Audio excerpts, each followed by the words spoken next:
Le numéro 3, le Québec a le plus faible indice de Gini, donc il a la plus grande justice sociale par rapport au Canada et aux États-Unis. Le numéro 5, la différence, c'est que les pays émergents possèdent un PIB par habitant faible. Le numéro 6 a PE2, PE, PD, PD, PE2, PD. Donc A, PE2, B, PE, C, P2, D, P2, E, PE2, F, PD. Le numéro 15, A, vrai, B, vrai, C, faux car c'est l'Islande et D, c'est vrai. Le numéro 5, le numéro 8, le PIB par habitant ne reflète que la richesse par habitant et non par celle du pays entier. Le numéro 9, il est plus précis car il reflète l'argent que possède un gouvernement. Le 1, c'est C. Le numéro 2A, c'est indice Big Mac. Le B, c'est PIB. Le C, c'est indice de Gini. La comparaison entre les pays du Nord et les pays du Sud, c'est qu'au Nord, la majorité des pays sont riches, développés et industrialisés, tandis qu'au Sud, la majorité des pays sont pauvres, en développement et moins industrialisés. Les concepts du chapitre sont la concentration, le développement économique, le flux, la justice sociale et les ressources. Le PPA, qui est la parité du pouvoir d'achat, il s'agit d'un taux de conversion monétaire qui permet d'exprimer dans une unité commune le pouvoir d'achat de différentes monnaies. Donc, le PIB, qui est le produit intérieur brut par l'habitant, est l'ensemble de la valeur des biens et des services produits en une année dans un pays ou un territoire divisé par le nombre d'habitants. Donc, production annuelle divisée par nombre d'habitants égale à PIB par habitant. Le Sud, c'est un aire tricontinentale, donc l'Afrique, Asie et Amérique latine. Elle a un faible niveau d'industrialisation et de productivité. Elle fournit souvent des matières premières et elle est fortement endettée. Les 4 types de capital sont un système financier qui efficace aide à la circulation des fonds, ce qui aide les entreprises, tandis que le capital financier est principalement détenu par les pays riches car ils possèdent la majorité des grandes institutions financières. Le capital financier, c'est les actifs financiers, donc les actions, les titres, les contrats, etc.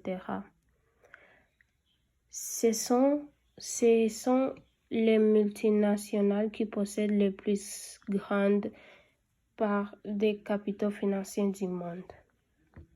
Le capital naturel, c'est l'ensemble des ressources naturelles comme le bois, le pétrole, l'eau, le charbon, le fer, etc. C'est le fait de posséder un capital naturel qui donne accès à un développement économique. Il faut des capitaux financiers pour exploiter le capital naturel parce que ce capital est inégalement réparti sur la planète. Le capital physique correspond aux infrastructures, les services publics, les équipements comme les barrages, les ponts, les routes, les collectes de déchets, les télécommunications et ainsi de suite. Tandis que le capital humain, c'est l'ensemble de la population d'un pays et son degré de qualification. La valeur du capital humain se détermine par le niveau de formation de la main-d'œuvre. Donc, dans une économie moderne, la croissance repose sur l'existence d'une population active ayant un bon niveau d'éducation.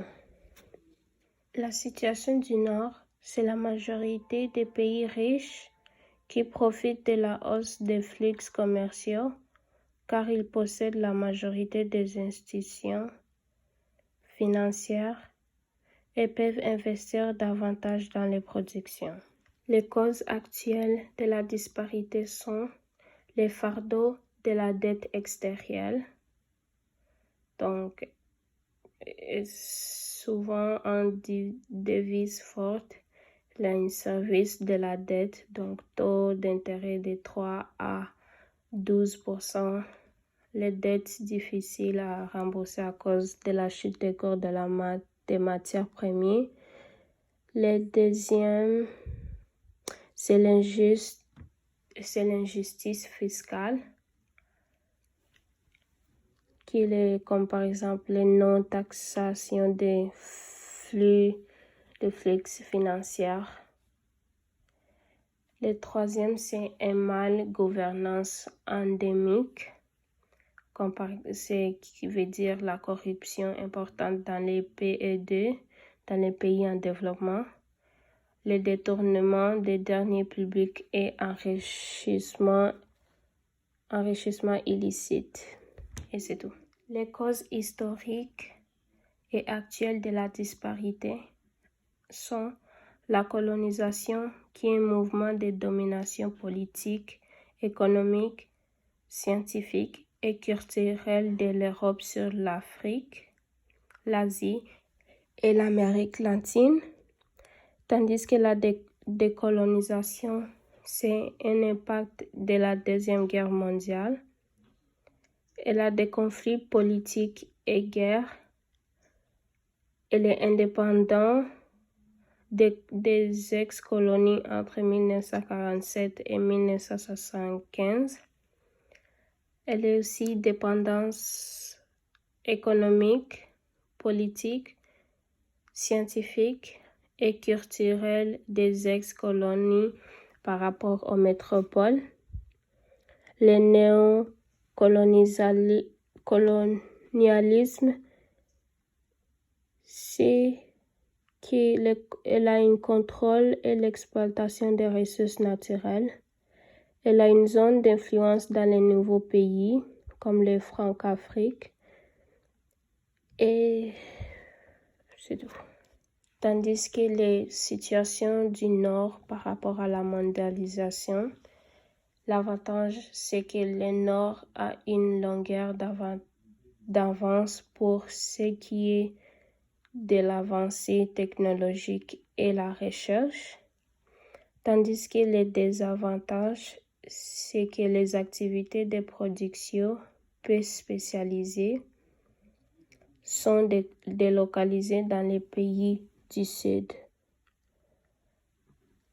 Et la situation dans le Sud, son avantage, c'est la délocalisation permet à l'économie de certains pays du Sud d'émerger, tandis que le désavantage, c'est le fait que les pays du Sud ont un capital humain peu formé et connaissent peu d'avancées technologiques, d'où leur spécialisation dans les domaines du secteur primaire et du secteur secondaire. Tandis que la situation du Sud, les premières matériaux représentent les principaux débouchés pour les pays en développement. L'avantage de la mondialisation, c'est la délocalisation d'entreprises, tandis que les inconvénients de la mondialisation, c'est que les prix des matières premières fluctuent constamment à cause de la spéculation et de la libéralisation des échanges commerciaux. L'autre, c'est que la concurrence des multinationales est un frein à leur développement économique, tandis que la disparité dans les divisions de la production, c'est depuis le début de la mondialisation, il y a une fragmentation des processus de production.